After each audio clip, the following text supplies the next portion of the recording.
Group firing the rocket at the base located in an airfield about 25 miles south of Mosul. We are working on a new initiative in that area. U.S. military officials say nobody, thankfully, was injured and that there was no sign among our military that they were exposed to mustard gas. Greg Palcott in our London bureau. So what more do we know about what's going on in this area and this incident, Greg? Yeah, Martha, the important thing is that everyone safe, as you mentioned, but it certainly is alarming. A rocket or a mortar. You know, that woman, let me just see, here we go again. And we see time and time again that the evidence points in a different direction. Now, there are times when the police are wrong. Tulsa may be one of them. And that is the other situation that's brewing out there, Kevin.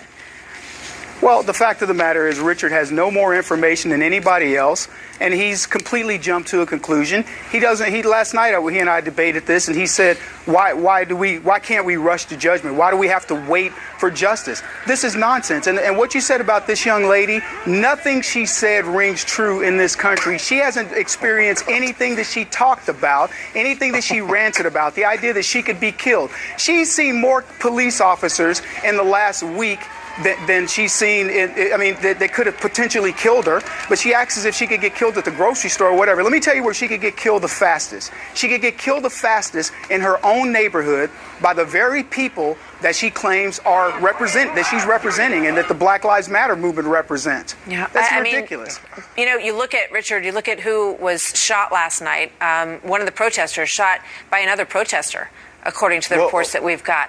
You know, you do have to be careful. And I heard an activist yesterday, he was on our air, you know, telling people in Charlotte, you need to boycott this city, right? So great idea, right? You want to shut down the city where a lot of people work, a lot of people have jobs, and essentially that's what we saw last night. You know, they shut down this city. That is an area. Charlotte is a beautiful city.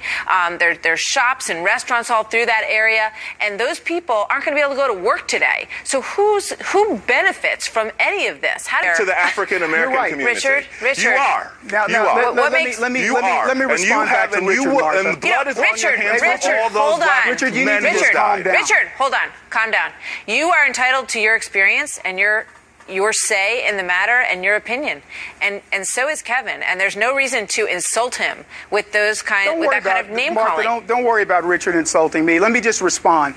Richard doesn't understand that my father was in San Quentin prison. My mother died when I was 5, and I grew up in the hood. And his 1987 realization of nothing doesn't compare to my 1960s upbringing. So there you go, Richard. If you want to talk about who's growing up in a situation, I'm much older than you. I've seen a lot more than you. I have a lot more life experience. And you have not experienced a fraction of anything that you're talking about. All you want to do is overtalk me, but you're not going to get away with it this time. I'm not going to let you. The fact is you haven't experienced any part of what you're talking about. Kevin, you made your point. You feel that Richard has not experienced what you experienced. Of course he hasn't. Richard hasn't been pulled over by police or I just said that. Really? How did you survive, Richard?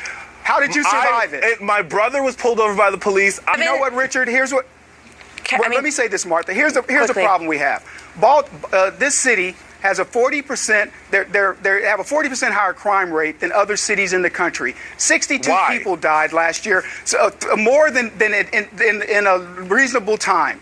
2/3 of those people that died were black, of a 35% black population. And Richard wants to blame the police. These people are being killed by our own people, and Richard ignores it because what's happened with the police? What's happened with the police leading up to this point? So here's a question. I have a question. Let me ask Richard a question.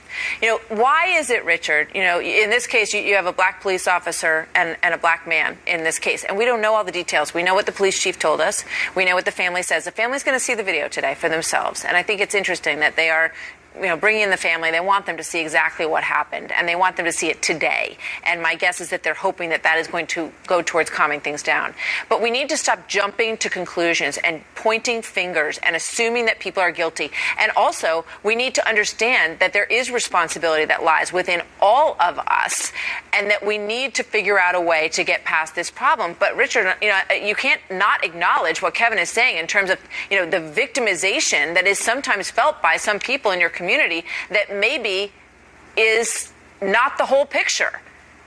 You're right, Martha. It's not the whole picture. And I think what I said about Questions is why, that's ridiculous. and I understand your passion for this. I do, Richard. But why are Because you it could not be me, coming on this Martha. It show could be me. and shouting? But why are you not shouting about the people who have been killed in Chicago, about the intrinsic problems in the inner cities in this country that can be solved by people taking, in some cases, responsibility? So, I mean, and do you believe that police officers wake up in the morning and want to go kill somebody? Do you believe that, Richard? No, not at all. No, not at all. I'll have to say two things on that. Number one, I do not believe that police want to wake up and kill everybody. But what I will say, and I said it last night, is there are patterns and practices of bias in police departments, whether the police officers are white, black, Hispanic, purple, blue, or yellow. Additionally, on this air, multiple times, I have talked about the problems in Chicago and the proliferation of illegal guns in the city of Chicago. The police chief in Chicago, excuse me, can I finish? The police chief in Chicago, as well as the incoming attorney general into the city of Chicago, has said over and over again, we need to start prosecuting straw purchasers. The reason why she can't do it is because of policies and You got to get deeper than just the gun. You got to get to the person whose hand the gun is in. You can't kill without a gun. Well, yeah. Martha, Yes, you Richard can, conveniently actually. forgets. Kevin, go ahead. You finish. You have some time. Richard conveniently forgets that the president of the United States is black. The attorney general is black. There we go. The Democrat that runs that city is there. The police chief is black. He wants to forget that. The other thing that Richard wants to forget. Richard, be quiet.